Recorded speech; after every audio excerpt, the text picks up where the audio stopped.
Бүгін кивинің пайдасы мен зияны туралы айтатын боламыз. Ассалаумағалейкум құрметті көрермендерім. Кивинің зияны туралы білгіңіз келсе, видеоны соңына дейін көріңіздер. Сіздермен бірге сау ағза арнасы. Достар, біздің каналда 80% адамдар арнаға тіркелусіз қарайды екен. Егер сіз осы видеоны көріп отырсаңыз, арнаға тіркеліп, қолдау білдіріп, лайк басып, қоңыраушаны баса кетіңіз. Сіздің болмаша ғана оп-оңай әрекетіңіз бізді шабыттандырады. Кивидің артықшылықтарымен қатар қарсы көрсеткіштері де бар. Оның адам ағзасына пайдасы мен зияны қандай? Бұл жайлы бүгін айтатын боламыз. Киви бұл тек дәмді ғана емес, сонымен қатар денсаулығымызға керек нағыз пайдалы жеміс. Бұл жеміс киви құсының құрметіне осылай аталған. Киви дәрумендерге өте бай тропикалық жеміс.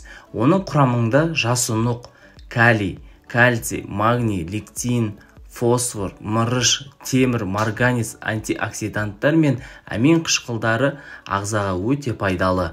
Кивиді жиі тұтынатын болсаңыз, ағзаға инфекцияның таралуы тежеліп, иммунды жүйе нығайып, жүрек қан тамырлары ауруын алдын алып, ағзаның қатерлі ісікпен күресуі артып, жүйке жүйесін жақсартады екен. Басқа жемістерден айырмашылығы, киви консервілеген кезде еш бұзылмайды. Сондай-ақ жеміс Е дәруменіне өте бай. Біле білсеңіз, кивиді жеп қана қоймай, оны косметикаға негізінде пайдалануға да болады. Сонымен қатар бұл жемісті актидин аты зат бар. Ол ағзадағы ақуыздарды ыдыратуға көмектеседі. Кивиді кәуапты маринадтауға пайдаланатын осыдан. Мамандар кивидің өзінен бұрын қабығының да пайдасы орасан зор екенін анықтады. Себебі кивидің қабығында антиоксиданттар көп кездеседі. Ол терідегі натрий затын сыртқа шығаруға көмектесетін таптырмас құрал. Сондықтан киви қабығын тастап жібермей, одан маска жасап пайдалансаңыз, бетіңізде теріс балғын күйге енеді. Осынау тропикалық жемісті суықтағанда, вирусты дерт кезінде, авитаминозда, шаршағанда, әлсіздікте, күш жоғалғанда, күйзелісте, атеросклерозда, диабет, гипертония, тромбоз дерті кезінде тамақтану мәзіріне осы жемісті міндетті түрде қосқан дұрыс. Дегенмен, осыншама пайдасы кивидің зияны тұстары да жоқ емес. Сондықтан да оның пайдаланған кезде асыра сілтеп жібермеңіз.